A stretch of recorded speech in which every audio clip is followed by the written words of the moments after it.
Hello students, welcome back to my channel, The Report Card. Well, I am coming after a very long gap, I believe. It was due to some personal reasons that I could not post videos. But now again I am back and I will be definitely posting videos. And today I am going to take up a chapter, Carbon and its Compounds. And this video is basically for grade 10 CBSE.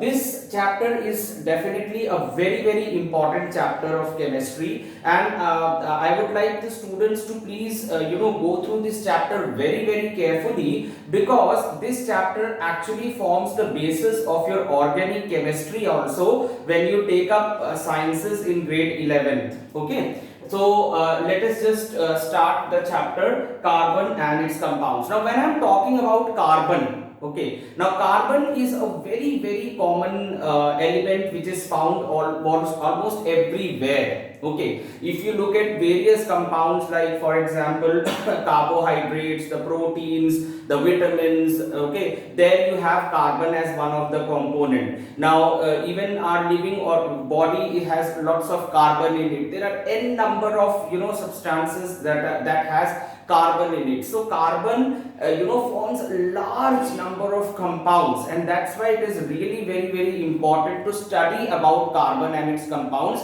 And in fact, the organic chemistry, that is the chemistry of living things, the chemistry, the chemicals that are derived from living organisms, it all contain carbon as one of its most important component. Okay, so all this makes it very important for us to study carbon and its compounds. Okay, now if I look at carbon, now carbon, the symbol for carbon is C. The symbol for carbon is C. The atomic number for carbon, what is the atomic number for carbon? 6. Okay, the atomic number for carbon is 6, and the atomic mass is 12. The atomic mass is 12. Okay, though there is another isotope of carbon with atomic mass 14, but when we look at a normal common carbon atom, so we have this carbon 6 and 12. Okay, 6 being the atomic number and 12 being the mass number. Okay, so when I am saying that carbon has got atomic number 6, it means it has got 6 protons. Okay, it has got 6 protons. So since carbon is a neutral atom over here, so along with 6 protons,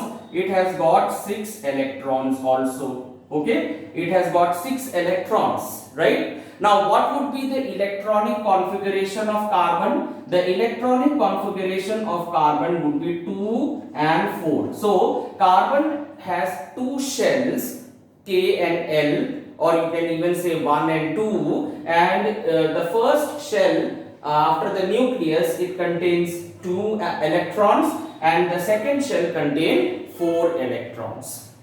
Now you remember the octet rule. Now what does this octet rule states?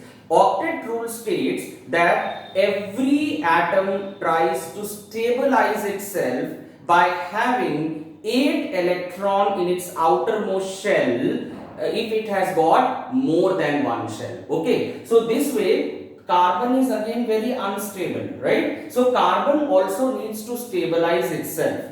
Now how is carbon going to stabilize itself? Carbon needs 4 electrons to stabilize itself, right? So what is carbon going to do? What is carbon going to do? How will it stabilize itself? How will it get 4 electrons? Now there are many ways by which it can do. The first point, we can say that carbon can accept.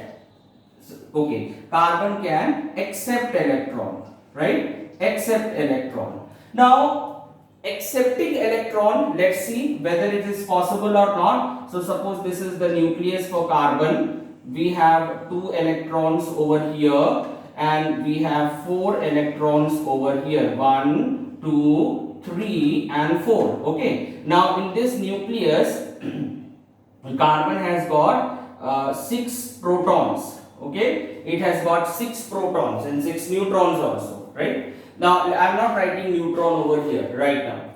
Now if it is going to accept 4 electrons, suppose, so how many electrons will it have? 1, 2, 3 and 4 more electrons. Okay, so in total how many electron will it have? It will have 10 electrons. Okay, 10 electrons. And how many protons it has? It has only 6 protons. So it will be very difficult for 6 protons to hold on to 10 electrons.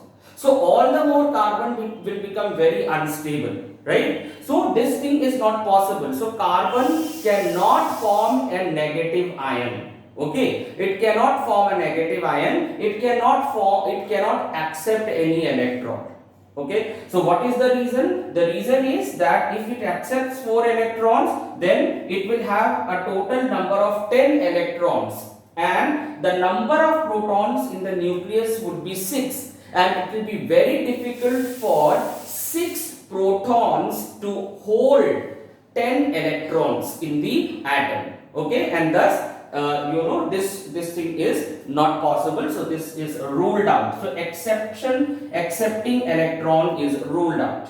Now the second way by which carbon can attain stability is by donating electrons, right? If I say donating electron, now what is happening? Suppose if this is the first shell, it has got 2 electrons. Then this is the second shell, 1, 2, 3 and 4 electron, right? Now if it tries to donate electron, it will be very difficult. See, 1 electron, if it is because the proton is holding on to the electrons, right? So what is happening if it donates 1 electron, suppose, then donating another electron, again due to the effective charge, due to the attraction of the electron towards the nucleus, since the size of the atom is small, it has got only 2 shells, right? So due to this attraction, very strong force of attraction, you will require a very large amount of energy to remove the electrons.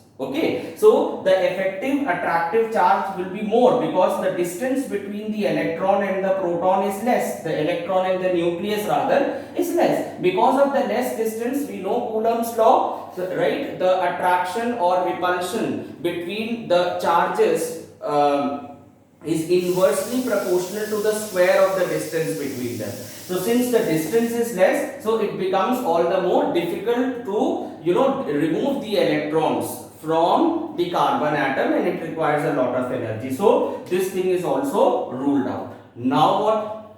Now the third option is sharing of electron. Now this is a very good option, right? How is it a good option? It's a good option that carbon, what it can do is it can share electrons. Like for example, if there is one carbon atom, okay, or maybe suppose if carbon wants to stabilize itself, okay, so carbon wants to stabilize itself, so what it can do? It can share its 4 electron with another carbon atom. Okay, so suppose if it shares its electrons with another carbon atom, then what will happen? Both the electrons, so suppose if I say this is a carbon atom and this is another carbon atom. Now this carbon atom has kept its electrons over here. The other carbon atom has also kept its electrons over here. Now if this carbon atom, if it counts its electron 1, 2, 3, 4, 5, 6, 7 and 8, it will say okay, I am having 8 electrons, fine, good. And this carbon atom will also say okay, even I have 8 electrons, and we both are sharing the electrons, right? So this sort of sharing of electrons is the only way by which carbon attains its stability, or it fulfills its octet. Okay, so whenever there is a sharing of electron between 2 atoms, then a bond is created between them, isn't it so? Because you have shared something with someone, so definitely a bond is created between you and that other person. Now this way, this sort of bond which is created due to sharing of electrons, we call it as covalent bond. Okay, this is known as covalent bond. right? So carbon actually shares the electrons with different atoms. So if we say carbon has got 4 arms, because this is how the carbon is, right? These are the 4 electrons, and it requires these 4 electrons which can attach to its 4 arms, right? So carbon can form 4 different covalent bonds with different atoms or even with the same atom, right? So this is how carbon stabilizes itself. Is it clear? Right. Now I'll just stop this video over here, and in my next video I will be talking about more such covalent compounds. Okay, I'll be coming up with a video tomorrow itself, and I'll be talking about more covalent bond, and we'll be doing some examples of covalent compounds, and then we will be talking about the characteristics of these covalent compounds and how they are different from electrovalent compounds. Okay, so till then, goodbye and take care.